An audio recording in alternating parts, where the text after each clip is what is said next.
I må også gerne kigge med her. Vi skal til at lave sådan en stræk-split-teknik med hofteadduktion. Så for at få det her bælte rigtigt på, så gør vi alle sammen sådan her. Tommelfingeren ind. Så tager man ind sådan her. Krydser ind. Trækker ned. Så vælter man hånden rundt, som man har det loop der. Så sidder det rigtigt hver gang. Fordi det er sådan, at man bare kommer til at bikse noget. Så kan man sætte det her ind over i benet, den der. Så jeg kan lige tage den igen, og har det her. Vi sætter bæltet over, så spændet kommer ud og er på siden af armen.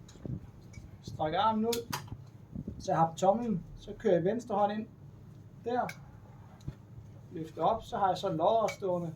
Så kører jeg stille og roligt jeres fingre ind, så I har der, sådan her på håndryggen på begge sider. Og så har I det greb, vi skal have. Okay? Skal vi tage den igen? Ja, Så følger vi alle sammen efter her. Undervurderet lidt. Så bæltet omkring, så det passer med sådan cirka en armslængde. Spændet sidder herude, fordi så er det nemt at justere. Okay? Og reklamen skal altid ud af, det er vigtigt. Eller så går det helt galt. Så fat der, så kører jeg venstre arm ind. Der. Sådan der. Så har jeg det. Og så kører jeg stille og roligt den arm rundt der. Så er jeg her. Det der. Så har jeg så fint loop.